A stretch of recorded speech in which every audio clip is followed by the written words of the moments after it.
আমরা চাই এই বিশ্বকাপের সব কাপটা মেসি নেক।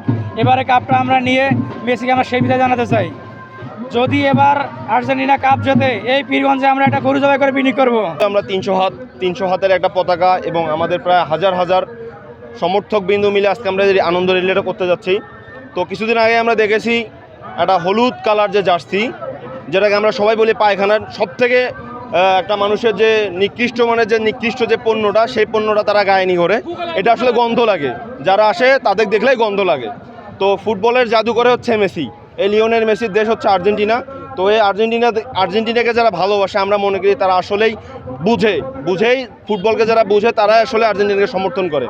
আমার অনুভূতিটা কি যে আমার এই ছেলে এখনও জানে না যে আসলে কোন দলের সাপোর্টার হবে। আর কি ছোটোর থেকে যখন একটা জিনিস দেখবে, আসলে বড় হয়ে দেখবে যে আমি বাবার ঘাড়ে বা বসে গেছিলাম এক মাঠে, যখন জানবে যেটা সরকারি উচ্চ বিদ্যালয় মাঠ বা একটা আর্জেন্টিনার নামে একটা দল ছিল। আসলে আমি তখন ছোটো থাকায় আমার বাবা আমাকে যাচ্ছি পরে, আবার আমরা অনেক বড় ভাই চাচ্চুদের সঙ্গে রেলিতে ছিলাম। এই হিসাবে যেন আমার দলকে আমার ছেলে যেন সাপোর্ট করে, যে আসলে আমি বাবার দলকেই সাপোর্ট করি।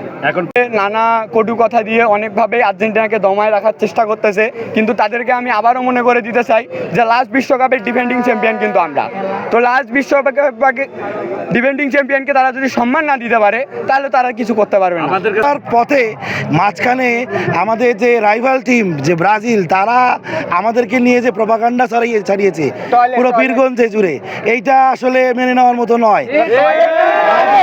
খেলাধুলায় এক একজনকে সাপোর্ট করবে, এটা স্বাভাবিক ব্যাপার। কিন্তু আমরা যদি ইতিহাস ঘেটে দেখি, এই বাংলাদেশে আর্জেন্টিনার সমর্থকদের এত বেশি প্রভাব আছে, যে কারণে আর্জেন্টিনার অ্যাম্বাসেডর থেকে শুরু করে তাদের দেশের প্রধানমন্ত্রী থেকে শুরু করে সব লিওনেল মেসি বলতে চাচ্ছি যে আজকে যে পীরগঞ্জ সরকারি যে হাই স্কুল মাঠে যে যত আর্জেন্টিনার সাপোর্টার এখানে আসছে, আসলে বিশেষ করে আসবে না কেন? কারণ হচ্ছে আলফা জেনারেশন, জেনজি জেনারেশন, এরা একবারে বিশ্বকাপটা উপভোগ করেছেন, বিশ্বকাপের স্বাদ যেটা এটা পেয়েছেন। আসলে যারা হলুদ পাখি আছে তারা আসলে এই বিশ্বকাপের জেনজি বা আলফা যারা সাপোর্টার, তারা কোনোদিনই এই স্বাদটা পায় নাই। আসলে এই যে তারা যে আসে, এটা আসলে ওই যে বাপদাদার যে সম্পত্তি আছে, এই সম্পত্তি যে আমার বাবা ছিল অমুক, এই অনুযায়ী তারা আসে। কিন্তু আসলে আমাদের বাবাও নাই, দাদাও নাই, কিছু নাই, কিন্তু আমরাও আসলে এই যে বিশ্বকাপের যে স্বাদ 2022 সালে, এই স্বাদটা আমরা সবাই বেশি পাইছি কিনা।